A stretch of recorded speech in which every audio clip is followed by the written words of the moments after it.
I've recently planned 3 different trips around Japan, which have taken me on about 3 weeks of travel, and I've come away with quite a few learnings. Not just from the planning itself, but from the travel experiences I've actually had. So today on this Japan Experts Podcast episode, I want to share some of those golden nuggets with you. They are simple things you can immediately apply to your own Japan trip planning wherever you are planning to go. And I think you can also benefit from seeing how I actually put these trips together. So I'll take you behind the scenes in the next episode and walk you through my planning process step by step. But for now, let's start with the things I learned that you can apply to your own trip immediately.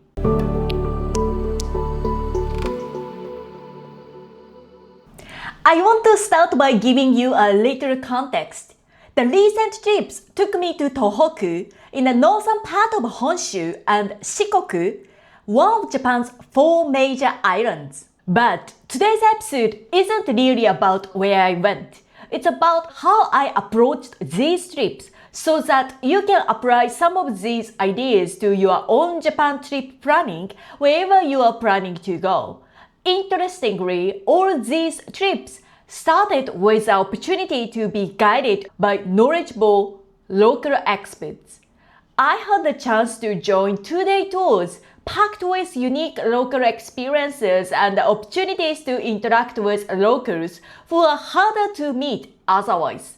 And if you've been listening to the Japan Experts podcast, you already know that this is exactly the kind of travel experience I love.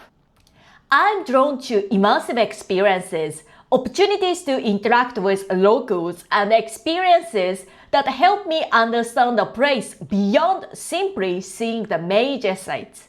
So when these opportunities came up, I decided to go and also build my own trips around them. I planned the days before and after the tours, so I had time to explore on my own as well. And I really enjoyed having that balance. I got the benefit of having knowledgeable local experts introduce me to experiences and places I might not have discovered myself, while still having the freedom to explore independently and at my own pace. Many of the experiences I tried were things I probably wouldn't have chosen if I were planning the trips entirely on my own.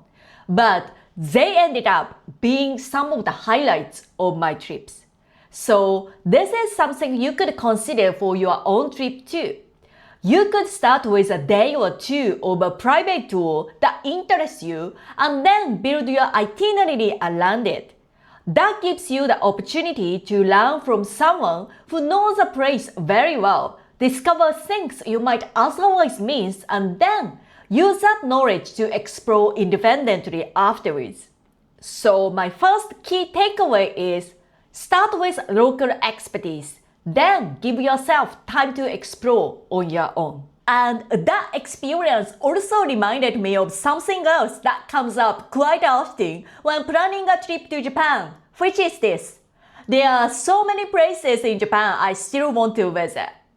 Even though I've traveled around Japan quite a lot, every time I start planning another trip, I found more places I want to see, more experiences I want to try, and more things that make me think, oh, maybe I should go there this time. But I've become very comfortable with not trying to fit everything in. When I plan a trip, I start by choosing the destinations I really want to experience on that particular trip. And if something doesn't fit, I leave it for another time. And this is an important mindset when you are planning a Japan trip. You don't have to visit somewhere just because you've discovered it. It's very easy to get caught up in the idea that we are making the most of our trip by seeing as much as possible. But you can make the most of your trip in a completely different way by choosing the places that matters most to you and giving yourself enough time and space to actually experience them. And I know some of you might be thinking, but this could be my first and only trip to Japan. I completely understand that. But even then, I wouldn't recommend trying to see everything. You might discover that you absolutely love Japan and want to come back. And even if you don't, there will always be places you haven't seen. And I've actually found that I'm much happier coming home knowing I had a really good experience in the place I choose rather than feeling like I was constantly rushing because I was trying to cover everything. So my second key takeaway is don't try to fit everything in. Focus on creating better experiences. And once I've decided which places I really want to include, one question I always ask myself is, what else makes sense with the trip I'm already planning? I don't choose somewhere that's far away or out of the way. I look at what's relatively close to the destinations I'm already visiting or what makes sense along the route I'm taking. Just a question I ask myself is, what places are within a reasonable distance that could offer an experience I might not find somewhere else? This helps me avoid constantly jumping from one part of Japan to another just to tick off individual destinations. Instead, I'm trying to build a trip that makes sense as a whole. This has led me to smaller places, local experiences, or things I might never have considered if I hadn't been traveling in that particular area. And this has made my recent travel experiences more connected, balanced, and fulfilling, while allowing for a more relaxed pace. So my third key takeaway is make your destinations work together.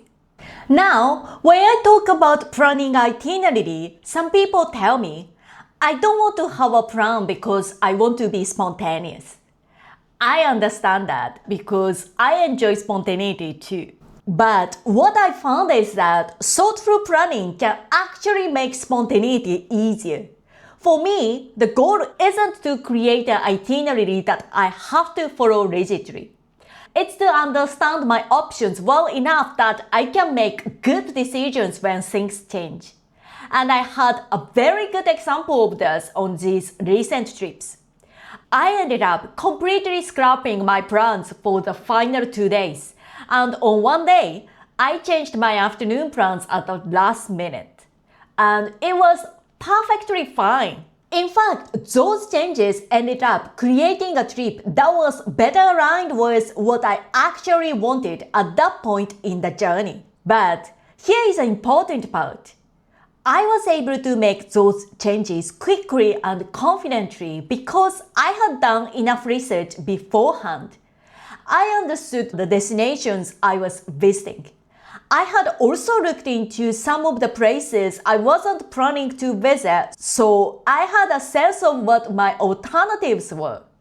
I understood the geography, how transport worked in those areas, and the practical and cultural things I needed to be mindful of visiting them. So when I decided to change something, I wasn't starting from scratch. I already had enough knowledge to understand my options. And that gave me the mental space to adapt, even while I was traveling. Thoughtful planning can give you more freedom. You can take advantage of an unexpected opportunity without worrying that you've completely thrown your trip off course. And you can make a last-minute change without spending half the day trying to work out whether it's actually possible. For me, flexibility doesn't mean having no plan. It means having a plan that gives you freedom to change it, knowing that you'll still have a fantastic experience in the end. So my fourth key takeaway is plan well enough that you have the freedom to change your itinerary. And there is one final thing I've become much more conscious of recently, and that's the value of reviews. I've actually found myself checking and submitting reviews much more often than I used to. Not just for accommodation, but for destinations, facilities, activities, restaurants, and food. And particularly on these recent trips, I feel I had so many wonderful experiences because I took the time to read reviews carefully during the planning process and get a good idea of what I could realistically expect from my experience. That also helped me avoid disappointment afterwards. Seeing photographs of somewhere is very different from actually experiencing it. A place can look incredible online, but the reality can be very different. That's why I always believe first-hand experience is so powerful.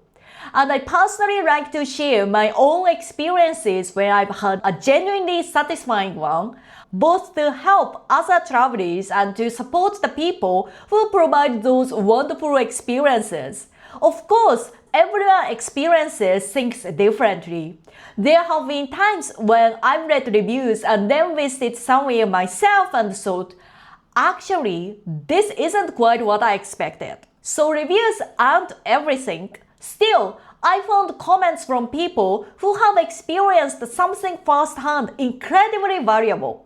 They can help you prepare for experience and make better decisions. So my fifth takeaway is, first-hand experience is powerful. Check reviews to prepare for experience. So those are the 5 key takeaways I took from planning and traveling on my recent trips. First, start with local expertise, then explore on your own. Second, don't try to fit everything in. Focus on creating better experiences. Third, make your destinations work together. Fourth, plan well enough that you have the freedom to change your itinerary. And fifth, check reviews to prepare for experience. I hope today's episode helps you make more thoughtful decisions for your Japan trip. In the next episode, I'm going to take you behind the scenes of these recent trips and show you how I actually planned them step by step. I'll walk you through how I decided where to go, how I made some of the key planning decisions, and what I considered when putting the trips together in much more detail. So if you'd like to see how I actually approached the planning process, make sure you subscribe so you don't miss the next episode. And if you'd like my personalized guidance to help you plan your Japan trip thought-free, you can connect with me on Instagram at japan.experts. I'd be happy to support you. Thank you so much for staying with me until the end. I can't wait to share more Japan travel insights with you in the next episode.